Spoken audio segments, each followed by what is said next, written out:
I'm a piano teacher. I'm worried about one of my students. Part 3. Submitted by Hybrid Pumpkin. I pride myself on being a somewhat rational human being. I don't blow out or do random things like some people do. I calmly consider my options beforehand and come to a wise decision. But when I saw those ghost creatures marching down the road in that horrible stiff, robotic fashion of theirs, I didn't think. I just acted. I didn't know if it would work, but I revved up my engine and rolled out of the mall parking lot. I pulled into the street and turned my car to face the hideous creatures. Then I put all of my weight on the accelerator. My car shot forward, gaining speed as it grew closer to my enemies. The ghosts continued to walk, none of them seeming to notice my attack. Their blurry, impressionistic faces seemed to be locked on the road. Their faces already looked really out of focus, but when combined in a crowd, the ghosts just looked like a big, blurry mass. My goal was simply to get back to my house. I was about 20 minutes away. There was a slim chance that Jeffrey was still there, and I was worried about my wife.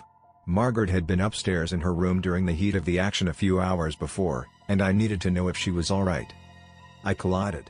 I expected a loud noise of some description, but no. My car hit the mass of spirits, and I stuck into them like jelly. I leaned onto my gas pedal, bestowing all 178 pounds of my body on it. My little Toyota inched along as if in slow motion.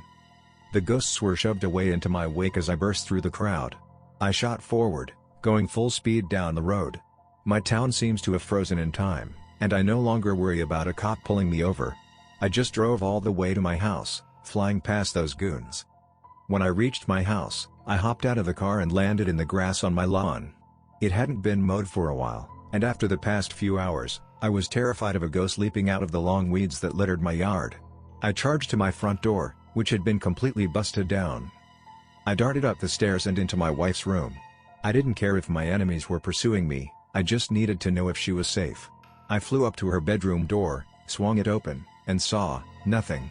The chair was still in there, the dresser, the bed, but no Margaret. I checked everywhere. Not just in the house, but in the house, in the yard, even in the neighbors' yards. But I never found her. That gave me two options, two things to believe. The first option was this: she had run away.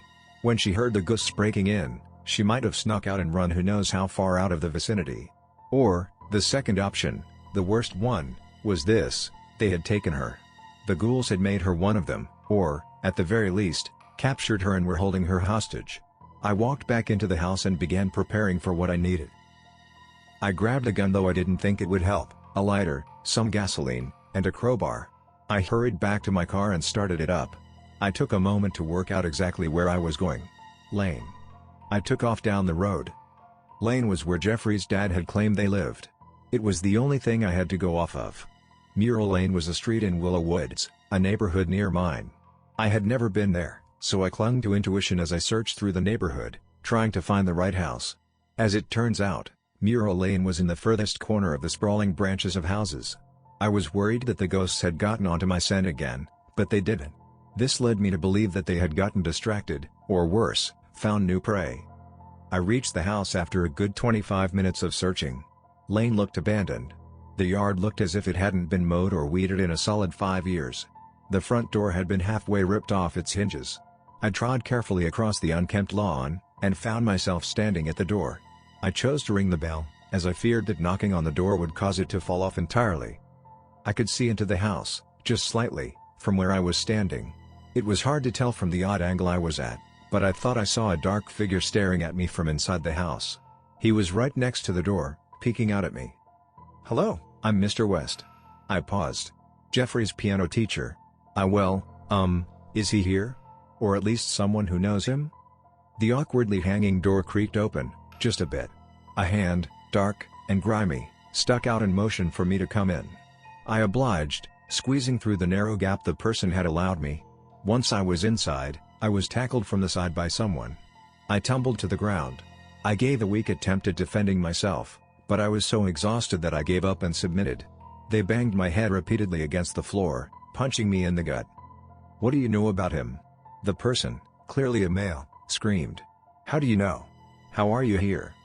I couldn't answer any of those questions. Not because I was being actively beaten and unable to speak, but because I legitimately didn't have the answers. I let a weak groan escape my lips, causing the man to stop. I'm his piano teacher. You take him every Monday, to his lessons. Oh, Mr. West. I seem to remember you. Why are you here? How do you know where I live? You texted it to me. Your address. No, I didn't. The man began to shove my head into the floor again. I swear. I moaned weakly. The man paused, then said out loud, it must have been a kid. Smart move, dragging me into this. Ugh. The person fully relented, letting me stand to my feet. He directed me to a small living area and told me to sit down, which I did. Have you seen them yet? He asked. He stepped into the light, and I could see that he was a young man. He was wearing a dark hood and baggy jeans. I could barely see his face, both because of his hood and his long black hair, which was plastered to his face with sweat. I nodded. He continued. They're ghosts, he said bluntly. Jeffrey, he's my son. He messes around with the paranormal a lot. I'm not around enough to care, but recently, he went over the top. He summoned a horde of the undead from Chiselbrook Cemetery, which is several miles away. He paused. I thought he was going to say more, but he didn't. He just stared blankly into space. We need to stop them, I said. It's not that simple, Jeffrey's father replied. It requires a ritual of some kind, and we need Jeffrey for that. Without him, we won't know what to do. He sighed, and looked at me. But we have no choice. I think I know how to find him. But it requires your help. He extended his hand. I shook it. All right, here's how we do it. He explained to me his plan. So outlandish, so insane, there was no possible way it could work. But we have no choice. We still have a lot to do. We need to find Jeffrey. We need to perform some ritual to get rid of the spirits. It's going to be hard. But we have to do it. We're about to leave. We're about to end this nightmare. I've been writing this out, just to remind myself that I'm not crazy. That there are other people out there. I'm terrified, but also relieved. It's time to end this.